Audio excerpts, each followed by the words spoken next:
मेरी बहन पागल थी। सब मुझे मजाक उड़ाया करते थे। पागलपन की वजह से अब मैं उससे बहुत परेशान था। एक दिन पागल बहन से अपनी जान छुड़ाने के लिए एक भिखारी से उसकी शादी कर दी।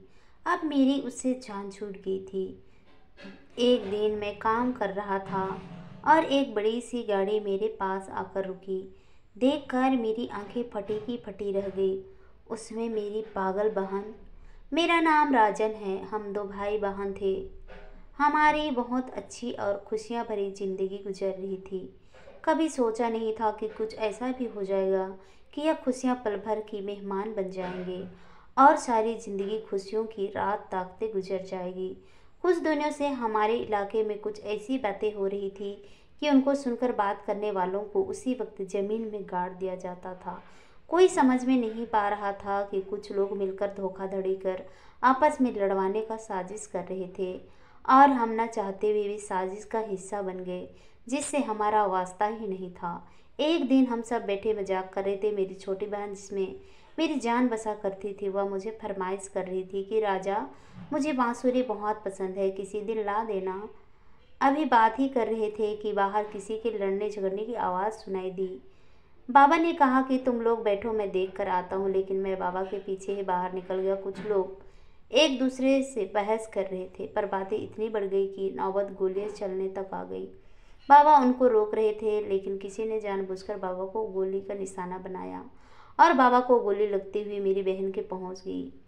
इस झगड़े के कारण मेरी बहन के सर पर गहरी चोट लगी और एक पल में मेरे घर वाले मेरे सामने खून से लथपथ पड़े थे। मैं इधर उधर भाग रहा था, आवाज़ दे रहा था कि कोई तो मेरी बहन की मदद करे, मेरे घर वालों को अस्पताल लेकर जाने में मेरी मदद करे।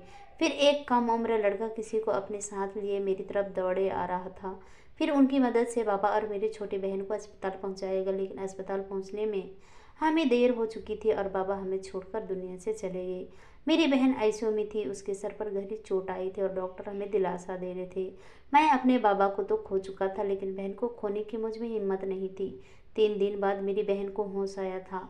वह मुझे और माँ को ऐसे देख रही थी जैसे कोई अनजान चेहरे को देखकर पहचानने की कोशिश कर रही हो।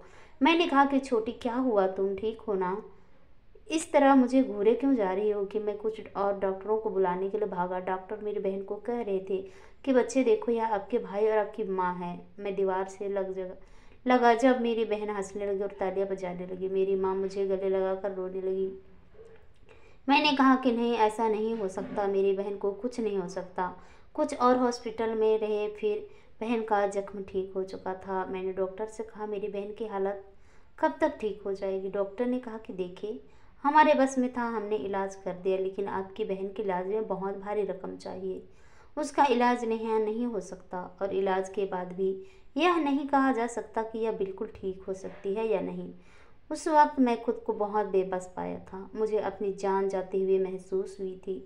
जब डॉक्टर ने कहा कि आपकी बहन पागल हो चुकी है, मैं भी कम उम्र का था। सोचा कि ऐसा क्या काम करूं इसके लिए कहीं दूर भी ना जाना पड़े और रोजी रोटी भी बन जाए। हम गरीब लोग थे। मेरे बाबा एक मोची था। जिस काम को मैं बुरा समझता था, बाबा को रोका करता था, वही काम मैंने शुरू कर दिया। शाम को घर जाता तो बहन घर पर नहीं होती। माँ कहती, वो कहाँ किसी की सुनती है। मुझे बहुत गुस्सा आता था। लोग मेरी बहन को पागल कहते थे और मेरा मजाक उड़ाया करते थे। काम से आने के बाद मैं अपनी बहन को ढूंढने के लिए निकल जाता। जब उसे ढूंढने निकला तो सामने कुछ बच्चे मेरी बहन को पत्थर मार रहे थे। वह बच के भाग रही थी। मैंने बच्चों को भगाया। मेरी बहन ने कहा कि सब बहुत गंदे हैं, मुझे कहते हैं कि मैं पागल हूँ। आप बताइए, क्या मैं पागल लगती हूँ? मैं अपनी बहन को कहा कि जो तुम्हें पागल कहते हैं वो बहुत बुरे लोग हैं। तुम तो मेरी अच्छी बहन हो, चलो तुम्हें घर लेकर चलता हूँ। और अपनी बहन को बड़ी मुश्किल से मैं घर ले आया था। ऊपर वाला कभी किसी को इतना बेबस ना होने दे जितना आज मैं खुद को बेबस महसूस कर रहा था। मैं इतना बेबस था कि अपनी बहन का इलाज भी नहीं करवा सकता था। जिन लोगों की वजह से आज मेरे बाबा हमसे दूर चले गए थे जिन लोगों की वजह से आज मेरे बाबा हमसे दूर चले गए थे और मेरी बहन अपने होश खो बैठी थी, मैं लोगों से बदला लेना चाहता था। बहन को ऐसे हालत में देखता तो मेरा खून खौलता, जो मेरी बर्बादी के जिम्मेदार थे। एक दिन पंचायत बिठाया गया और उन्होंने कहा कि जो भी वह झगड़ा में जाने अनजाने में हुआ, हमारा ऐसा कोई इरादा नहीं था, इसलिए हम उनको कुछ पैसे दे सकते हैं। मैंने कहा कि मुझे इंसाफ चाहिए, पैसा नहीं। बाबा को गए कितने साल गुजर चुके थे और मुझे इंसाफ नहीं मिल सका। मेरे बाबा को जाते ही बड़े पापा ने अपना रंग दिखाना शुरू कर दिया और हमारी ज़मीन छीन ली थी। मेरे बाबा का बदला लेने में किसी अपने ने मेरा साथ नहीं दिया, उल्टा उन्होंने दुश्मनों से समझौता कर लिया। इस खुदगर्ज दुनिया में अपना कोई नहीं रहा, ख़त्म कर दिया। मुझे इस बात का कोई अफसोस नहीं था। मेरे बाबा ने मेरा रिश्ता बचपन में ही तय कर दी थी। उन लोगों ने भी रिश्ता तोड़ दिया क्योंकि मैं बहुत गरीब हो चुका था। जब से जवान हुआ था सिर्फ कमाने पर लगा रहा। मेरी बहन अपने पागलपन में घर से निकल जाती और इधर उधर घूमा करती थी। मैं रोज़ रोज़ काम छोड़कर उसके पीछे नहीं जा सकता था और मेरी माँ के कमर में दर्द था, इसलिए वो भी बिस्तर में ही रहती थी।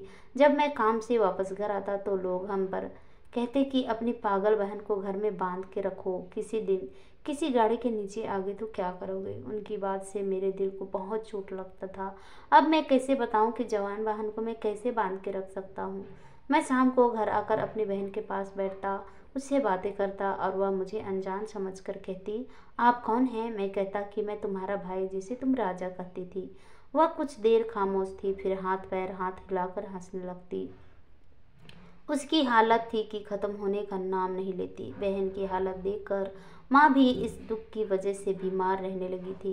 मैं माँ को हमेशा बहुत समझाता था कि एक आप ही तो हैं जिनका ऊपर वाले के बाद मेरा सहारा है। अगर आप भी ऐसी बीमार रहेंगे तो छोटी को कौन संभालेगा। जब उसकी तबीयत बिगड़ी है वह तो किसी के काबू में नहीं आती। माँ ने मेरे सर पर हाथ फेरा और कहा कि शायद उसकी किस्मत में यही सब लिखा था। मैं जानती हूँ कि तुम जुबान से कुछ नहीं कहते, लेकिन अंदर ही अंदर तुम खुद को दुखों का एक बोझ उठाए हो। इतने साल गुजर चुके थे, अब तो मेरी बहन भी जवान हो चुकी थी, पर मैं अपनी बहन को, अपनी माँ को दिलासा देता कि माँ परेशान ना हो, ईश्वर ने चाहा तो फिर सब ठीक हो जाएगा। मैं बहुत थक चुका था, दुखों का बोझ मुझे उठाया नहीं जा रहा था। मेरी पागल बहन गलियों में आए दिन फिरती रहती थी। मैं उससे अब परेशान हो गया था, इसलिए एक दिन मैंने बहन की शादी एक भिखारी से शादी कर दिया। मेरी उससे जान छूट गई थी। एक दिन मैं जूते सी रहा था और एक बड़ी गाड़ी मेरे पास आकर रुकी और मैं देखकर हैरान रह गया कि उसमें मेरी पागल बहन बाहर निकली। मुझे देखते ही कहा, राजा।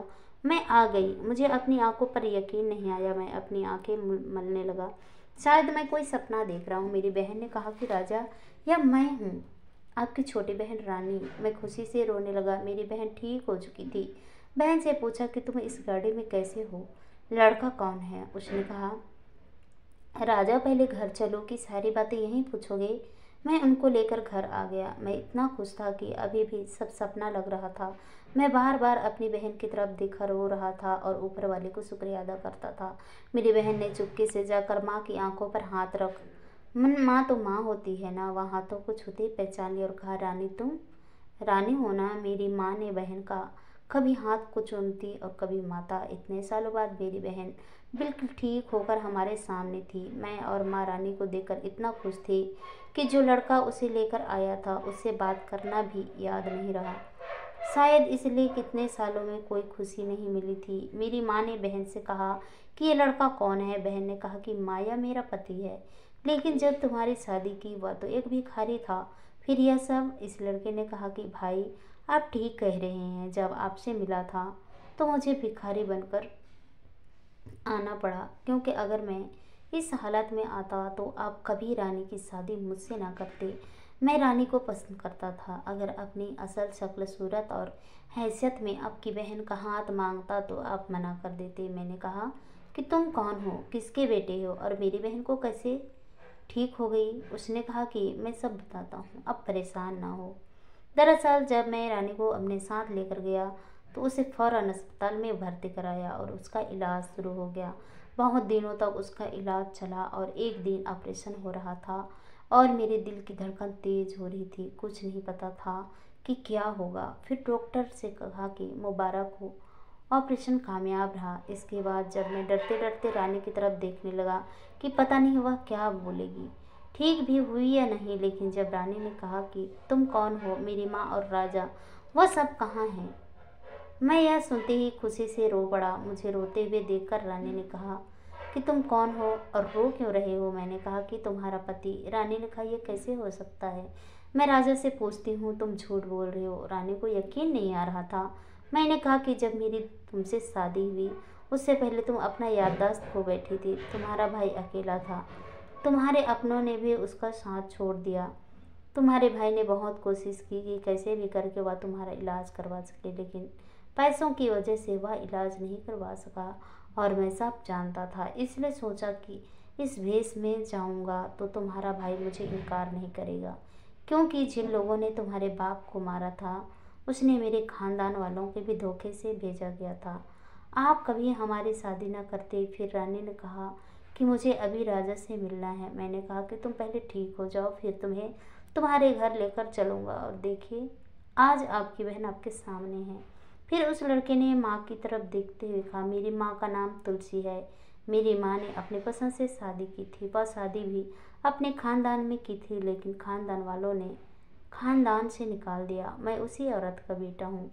माँ ने बहन के पति की तरफ देखा और कहा कि तुम तुलसी के बेटे हो, तुम मेरी सहेली तुलसी के बेटे हो, और बुलाकर उसे गले से लगा लिया।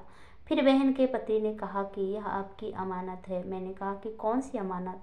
तो वह कहने लगा कि आपके बड़े पिताजी ने आपकी ज़मीन पर कब्जा किया था, वह हमने वापस ले ली है। मैं उठकर उसको गले लगाया और कहा कि तुमने खामोशी से इतना कुछ कर दिया हमारे लिए। मैं तो मायूस हो चुका था।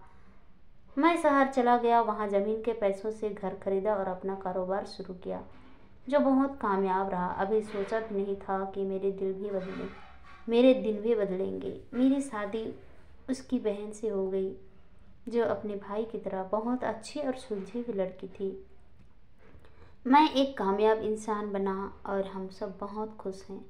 आशा करती हूँ दोस्तों आप लोगों को ये कहानी पसंद आई होगी। कहानी पसंद आई तो कहानी को लाइक कीजिए, शेयर कीजिए, कमेंट कीजिए, और ऐसी ही कहानी सुनने के लिए प्लीज़ हमारे चैनल को सब्सक्राइब जरूर कीजिए। तो चलिए दोस्तों, मिलते हैं नेक्स्ट किसी नई कहानी के साथ। तब तक के लिए बाय बाय, अपना ख्याल रखिए।